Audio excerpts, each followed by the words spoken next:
देश में पहली बार एक 13 साल की बच्ची ने गैंग बनाकर अपने 67 साल के नाना का कत्ल करवा दिया है और मर्डर भी इतने शातिराना अंदाज में किया था कि पुलिस भी उस 13 साल की बच्ची की गैंग की प्लानिंग जानकर हैरान रह गई थी।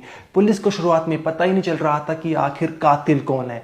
अब सबसे पहले आप ये घर देखिए। घर केरला के अलपुजा जिले के करुवट्टा इलाके का है। यहाँ पर 67 साल के शिवनकुट्टी चेट्टियार अपनी पत्नी शश्वती, बेटी श्रीकला और 13 साल की नाती के साथ रह रहे थे।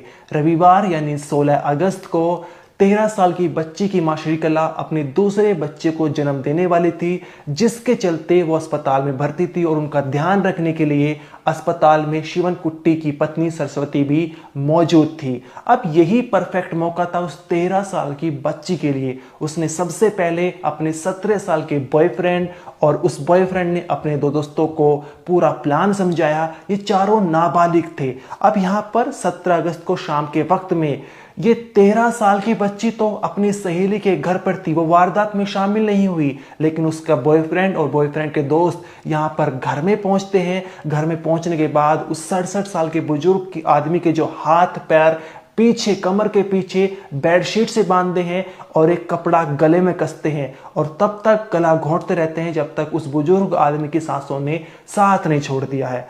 अब ये 13 साल की बच्ची इतनी शैतान या फिर इतनी शातिर थी कि वो वारदात में तो शामिल नहीं हुई है, लेकिन उसके नाना का मर्डर हो चुका है कंफर्म करने के लिए उसने अपने बॉयफ्रेंड से वीडियो मंगवाई है। बॉयफ्रेंड ने मारने के बाद वीडियो इस 13 साल की बच्ची को भेजी, जहां पर मर्डर कंफर्म हो गया। अब पुलिस इन चारों नाबालिग को ना पकड़ पाए, इसके लिए इन्होंने एक शातिर प्लानिंग बनाई। इन्होंने घर का जो मेन दरवाजा था उसका लॉक अंदर से बंद किया और अलमारी तोड़ दी, ताकि जब पुलिस इन्वेस्टिगेट करे तो पुलिस को ऐसा लगे कि यहां पर कोई चोर डकैत आए हैं। घर का सारा सामान भी फैला दिया था और पुलिस को ऐसे लगे कि घर में लूट हुई है। इतना ही नहीं, किचन से मिर्ची पाउडर लाकर भी जो है घर के अलग अलग हिस्सों में बखेर दिया। यानी जब डॉग स्क्वाड की टीम आई तो यहां पर डॉग स्क्वाड की टीम मिर्ची पाउडर की जो खुशबू है, जो महक है, उसमें और आरोपी की गंध में कंफ्यूज हो जाए और आरोपियों तक यानी नाबालिग बच्चों तक ना पहुंच पाए।